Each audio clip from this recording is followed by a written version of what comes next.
Assalamualaikum dear students. I am a teacher of Junior Campus High School. This is our 9th lecture of General Science. We are going to start unit number 9. Ji students, let's start chapter number 9 sources and effects of heat energy. जी तो students, heat क्या है? Heat is also a form of energy. हरारत जो है ये energy की किस्म है जो बेसिकली किसी भी ऑब्जेक्ट के मॉलिक्यूल्स की काइनेटिक एनर्जी होती है। काइनेटिक एनर्जी क्या है? किसी भी बॉडी में, किसी भी जिस्म में हरकत की वजह से, मूवमेंट की वजह से मौजूद एनर्जी को हम काइनेटिक एनर्जी बोलते हैं। तो किसी भी ऑब्जेक्ट के मॉलिक्यूल्स में, किसी भी मैटर के मॉलिक्यूल्स में मौजूद kinetic energy basically heat energy है। तो हरारत जो है ये बहुत ज़्यादा ज़रूरी है ज़िंदगी के लिए। Heat is an essential requirement for life. Essential, ज़रूरी, रिक्वायरमेंट, ज़रूरत है ज़िंदगी के लिए। In addition to keep our bodies warm we need heat for ripening crops and fruits, keeping the earth's environment warm, melting of ice on the mountains and in the preparation of a large number of industrial products. सबसे पहले तो हरारत की मदद से जो heat energy हमारी body में प्रोड्यूस होती है ड्यूरिंग मेटाबॉलिज्म, जब खुराक टूटती है हमारी बॉडी में, हमारे सेल्स में, रिस्पायरेशन के दौरान, तो हीट एनर्जी प्रोड्यूस होती है। तो उस हीट से हम अपने जिस्मों को, अपनी बॉडीज़ को गर्म रखते हैं। इसके अलावा क्रॉप्स, फसलों को पकने के लिए, फलों को पकने के लिए, फ्रूट राइपनिंग के लिए हरारत, हीट एनर्जी बहुत ज़्यादा ज़रूरी है। हम अपने जब वो अर्थ इन्वायरमेंट को गर्म रखने के लिए, अपनी ज़मीन को, अपने एटमॉस्फेयर को वार्म गर्म रखने के लिए हीट इज़ वेरी इसेंशियल। पहाड़ों पर बर्फ़ के पिघलने के लिए हीट इज़ वेरी इसेंशियल, हरारत बहुत ज़्यादा ज़रूरी है। And in the preparation of large number of industrial products, और इंडस्ट्रीज़ में बड़े लेवल पर, बड़े पैमाने पर, कमर्शियल लेवल पर जो बड़ी बड़ी प्रोडक्ट्स बनती हैं, कुछ ऐसी प्रोडक्ट्स होती हैं, ऐसे केमिकल रिएक्शंस होते हैं जिनमें हीट, हरारत का बहुत इंपॉर्टेंट रोल होता है। तो बहुत ज़्यादा जब वो हीट का यूज़ होता है इंडस्ट्रीज़ में, जब वो लार्ज नंबर की प्रोडक्ट्स के बनने के लिए, तो हम ये कह सकते हैं shortly, so heat is very essential for our lifes. ठीक है, इस चैप्टर में हम हीट के सोर्सेज पढ़ेंगे, उसके अलावा इफ़ेक्ट्स पढ़ेंगे और एप्लीकेशन पढ़ेंगे। ठीक है, सबसे पहले हमारे पास जो पहला टॉपिक आ रहा है वो है 9.1 सोर्सेज ऑफ हीट, हरारत के ज़राए। जो हरारत है, हीट है, वो किन सोर्सेज से हम हासिल करते हैं? सबसे पहले हमारे पास सन, सूरज जो है ये हरारत का सबसे बड़ा ज़रिया है। आप जहाँ कहीं भी पढ़ लें, केमिस्ट्री में पढ़ लें, फिज़िक्स में पढ़ लें, बायोलॉजी में पढ़ लें, तो सबसे पहले जो बिगेस्ट सोर्स है हीट का, हरारत का, वो सन है।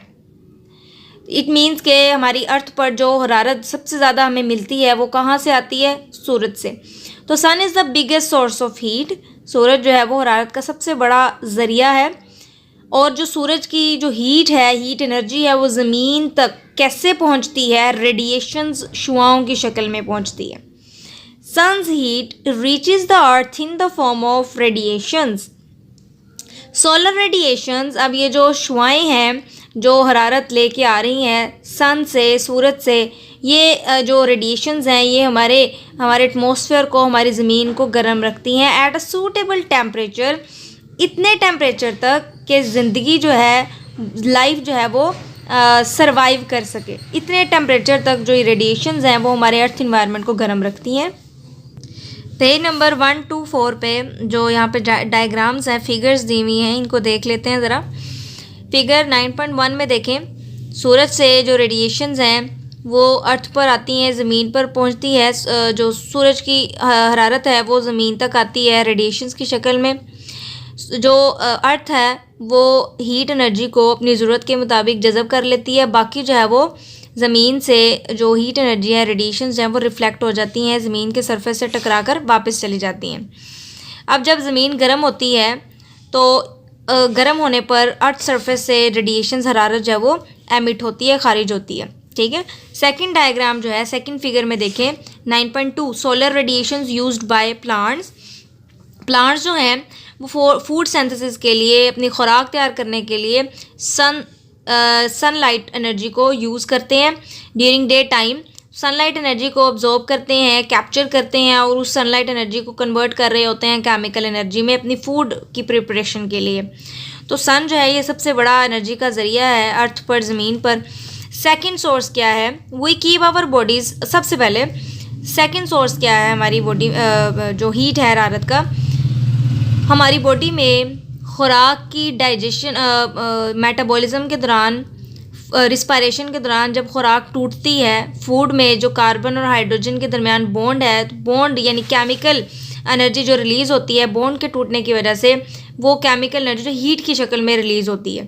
ठीक है, तो हमारी बॉडी में खुराक के मेटाबॉलिज्म के दौरान हमारे बॉडी सेल्स में, क्योंकि हर सेल में रिस्पायरेशन हो रही होती है, हर सेल में मेटाबॉलिज्म चल रहा होता है, तो हमारी बॉडी में फूड के मेटाबॉलिज्म के दौरान, खुराक की तोड़ फोड़ के दौरान एनर्जी या हीट रिलीज़ होती है जो हमारे जिस्मों को गर्म रखती है, जिसकी वजह से हम जिंदा हैं। We keep our bodies warm and alive by the heat produce from the food during its metabolism in the body sales.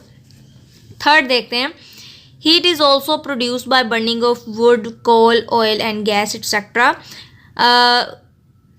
लकड़ी, कोयले, तेल और कुदरती गैस के जलने से भी हरारत खारिज होती है। जब हम लकड़ी को जलाते हैं तो क्या होता है? बाय बर्निंग ऑफ वुड हरारत पैदा होती है, और जो हमारे पास है वुड की केमिकल एनर्जी जो है वो हीट और लाइट एनर्जी में कन्वर्ट हो रही होती है। कोयले को जलाने से भी हीट प्रोड्यूस होती है, तेल को जलाने से भी हरारत प्रोड्यूस होती है, और गैस को जलाने से भी हरारत प्रोड्यूस होती है। हमारे सामने कॉमन एग्जांपल है, घरों में हम जो गैस यूज़ करते हैं, तो जब गैस बर्न करती है तो हीट प्रोड्यूस होती है। तो it is also produced by burning of wood, coal, oil and gas etcetera. We cook food. अब इसकी एप्लीकेशन क्या है? We cook food and warm our rooms by the heat produced by burning of wood and natural gas etc. हम जब वो अपनी खुराक या खाना पकाते हैं, एंड वार्म आवर रूम्स, अपने कमरों को गर्म रखते हैं, bye the heat produce bye burning of would, लकड़ी के जलने से जो हीट प्रोड्यूस होती है उससे, एंड नेचुरल गैस और कुदरती गैस के जलने से जो हीट प्रोड्यूस होती है उसको हम यूज़ करते हैं खाना पकाने के लिए, अपने कमरों को गर्म करने के लिए। जैसे फॉर एग्जांपल हीटर्स जो हैं, जब हम गैस सप्लाई देते हैं हीटर को तो उसको हम यूज़ करते हैं अपने कमरे को गर्म करने के लिए। Heat produce by the burning of coal and oil etcetera is use to produce electricity in thermal power stations. Thermal power stations में कोयले और तेल के जलने की वजह से जो हरारत पैदा होती है उसको इस्तेमाल किया जाता है बिजली, इलेक्ट्रिसिटी पैदा करने के लिए। जैसे कि ये थर्मल पावर स्टेशन है, इसमें क्या होता है, जब कोयला, जो ऑयल और जो कोयला है, कोल, उसको जलाया जाता है, जिसकी वजह से पानी गर्म होकर भाप बनाता है, स्टीम बनती है, वो स्टीम जो टरबाइन को जलाती है, और टरबाइन के घूमने से जनरेटर चलता है और इलेक्ट्रिसिटी प्रोड्यूस होती है। ठीक है, इस डायग्राम में देखें फिगर 9.3 में, जो घरों में हम स्टोव, चूल्हों में जो गैस है उसको जलाकर हम अपनी खुराक जो है वो बनाते हैं। तो हीट जो है इसके एप्लीकेशंस क्या हैं और कहाँ कहाँ से हमें मिलती है ये सोर्सेज। उसके बाद लास्ट वन है हमारे पास, electricity is also use to produce heat. बिजली को भी हरारत पैदा करने के लिए इस्तेमाल किया जाता है। लेट्स फॉर एग्जांपल, अब आपने कॉमन, आपके सामने एग्जांपल्स हैं, घरों में जो हीटर्स यूज़ होते हैं, इलेक्ट्रिकल हीटर्स हैं, और इलेक्ट्रिकल स्टोव्स आ गए हैं, बिजली के साथ चलने वाले चूल्हे आ गए हुए हैं, और जो इस्त्री है, जब हम उसको इलेक्ट्रिकल सप्लाई प्रोवाइड करते हैं तो क्या होता है, गर्म होना शुरू हो जाती है, हीट प्रोड्यूस होती है। तो इलेक्ट्रिसिटी जो है ये भी हमारे पास हीट का सोर्स है। जी स्टूडेंट्स, नेक्स्ट टॉपिक जो हमारे पास स्टार्ट हो रहा है वो 9.2 है, इफ़ेक्ट्स ऑफ हीट, हरारत के असरात। All kinds of material objects are made up of tiny particles such as atoms and molecules. तमाम मैटर जो है, जो मादा है, वो हमें पता है एटम्स और मॉलिक्यूल्स का बना होता है। अब यहाँ पे एटम्स और मॉलिक्यूल्स का जिक्र क्यों किया गया है इसको हम आगे डिटेल में पढ़ेंगे। सबसे पहले हमारे पास जो डेफिनेशंस आ रही हैं वो है थर्मल एक्सपेंशन और थर्मल कंट्रैक्शन। सबसे पहले है थर्मल एक्सपेंशन। जब हम किसी ऑब्जेक्ट को गर्म करते हैं, हीट प्रोवाइड करते हैं, तो गर्म होने पर वो ऑब्जेक्ट जो है वो फैलना शुरू हो जाती है, वो एक्सपैंड होना शुरू हो जाती है। तो मटेरियल्स का गर्म होने पर फैलना दरअसल थर्मल एक्सपेंशन कहलाता है। थर्मल मीन्स हरारती, एक्सपेंशन मतलब फैलाव। तो when an object is heated the object expand, जब किसी चीज़ को गर्म किया जाता है तो वो जो शय है वो फैलना शुरू हो जाती है। This expansion of material objects on heating is called thermal expansion. तो चीज़ों का गर्म होने पर फैलना थर्मल एक्सपेंशन कहलाता है। ऑन द अदर हैंड, दूसरी तरफ, when an object is cooled, जब किसी भी ऑब्जेक्ट का जो टेम्परेचर है वो कम किया जाता है, यानी उसको ठंडा किया जाए, तो क्या होता है, द ऑब्जेक्ट कंट्रैक्ट, तो वो ऑब्जेक्ट जो है वो सिकुड़ना शुरू हो जाता है। This contraction of material objects is called thermal contraction. तो ठंडा होने पर चीज़ों का सिकुड़ना हरारती सिकुड़ाव या थर्मल कंट्रैक्शन कहलाता है। Thermal expansion and contraction of solids, जो सॉलिड्स हैं, ठोस अशियाँ हैं, वो उनमें किस तरह से थर्मल एक्सपेंशन और कंट्रैक्शन होता है। एज वी नो डैट कि जो मैटर है, मादा, उसकी कितनी फिजिकल स्टेट्स होती हैं, 3, सॉलिड, गैस और लिक्विड। तो सबसे पहले हम देख लेते हैं सॉलिड ऑब्जेक्ट्स जो हैं, जो ठोस हमारे पास चीज़ें हैं, इनमें किस तरह से एक्सपेंशन और कंट्रैक्शन होती है। We know that material object are made up of tiny particles, जो कि हमने पहले डिस्कस किया, एटम्स और molecules. In solid objects these particles are strongly packed with each other. हमें पता है कि सॉलिड ऑब्जेक्ट में, ठोस चीज़ में, ठोस अशिया में जो मॉलिक्यूल्स होते हैं उसके, वो बहुत ज़्यादा एक दूसरे के साथ टाइटली पैक्ड होते हैं। मॉलिक्यूल्स के दरमियान जो है फ्री स्पेसेस, खाली जगह नहीं होती। The motion of particles in solids is vibratory only. जब जो हमारे पास है सॉलिड ऑब्जेक्ट, इनके मॉलिक्यूल की जो मूवमेंट, हरकत होती हैं, वो वाइब्रेटरी होती हैं। वाइब्रेटरी मतलब वो अपनी ही जगह पर जो है वो आगे पीछे हरकत करते हैं। This motion is known as vibratory motion. तो सॉलिड ऑब्जेक्ट्स जो है, सॉलिड पार्टिकल्स, उनकी मूवमेंट जो है वो वाइब्रेटरी होती है। They move to and fro about their fix position, यानी कि जो हमारे पास सॉलिड के पार्टिकल्स हैं वो अपनी ही पोजीशन पर आगे पीछे हरकत करते हैं, अपनी जगह नहीं छोड़ते। When solids are heated, जब ठोस अशिया को गर्म किया जाता है, the vibratory motion of their particles become fast। तो जो हमारे पास सॉलिड जो सब्सटेंस है उसके पार्टिकल्स की वाइब्रेटरी मोशन क्या हो जाती है, पार्टिकल्स मतलब एटम्स या मॉलिक्यूल्स की हरकत क्या हो जाती है, तेज़ हो जाती है, वाइब्रेटरी मोशन तेज़ हो जाती है। And they begin to push each other farther apart, और मॉलिक्यूल्स जो हैं वो एक दूसरे को दूर धकेलना शुरू कर देते हैं। This result in to expansion of solid. As a result क्या होता है, मॉलिक्यूल्स दूर दूर होना शुरू हो जाते हैं और सॉलिड जो है, सॉलिड ऑब्जेक्ट फैलना शुरू हो जाता है। इसी तरह similarly when solids are cooled, जब ठोस अशिया को ठंडा किया जाता है, पार्टिकल्स स्लो डाउन, तो पार्टिकल्स की जो मूवमेंट है, वाइब्रेटरी मोशन, वो क्या हो जाती है, कम हो जाती है। एंड सॉलिड कंट्रैक्ट, और सॉलिड सब्सटेंसेस जो है वो सिकुड़ना शुरू हो जाती हैं।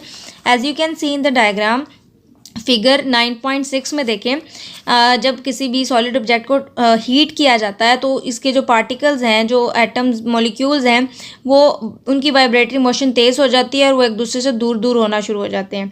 एज अ रिजल्ट क्या होता है, उस ऑब्जेक्ट का वॉल्यूम बढ़ना शुरू हो जाता है, वो फैलना शुरू हो जाती है। Motion of molecules when heated. इसी तरह अगर किसी भी सॉलिड सब्सटेंस को ठंडा किया जाता है, यानी उसका टेम्परेचर कम किया जाए, तो उसके क्या होता है, मोशन ऑफ मॉलिक्यूल्स जब वो क्या हो जाती है, स्लो डाउन हो जाती है, और मॉलिक्यूल्स एक दूसरे के करीब करीब होना शुरू हो जाते हैं। एज अ रिजल्ट क्या होता है, वो सॉलिड सब्सटेंस जो है वो सिकुड़ना शुरू हो जाती है। तो ठंडा करने पर चीज़ों का सिकुड़ना थर्मल कंट्रैक्शन कहलाता है, और गर्म करने पर, हीट प्रोवाइड करने पर चीज़ों का फैलना थर्मल एक्सपेंशन कहलाता है। तो यहाँ पर हमने जो सीखा है वो ये है कि जो सॉलिड सब्सटेंसेस हैं वो गर्म करने पर, हीट जब उनको प्रोवाइड की जाती है तो वो फैलना शुरू हो जाती हैं, और ठंडा करने पर सिकुड़ती हैं। जी, तो स्टूडेंट्स, हमारा आज का लेक्चर जो है वो ख़त्म होता है। आपने अपने लेसन को अच्छी तरह से प्रिपेयर कर लेना है, उसको लर्न कर लेना है। अपना बहुत सारा ख्याल रखिएगा। अल्लाह हाफ़िज़।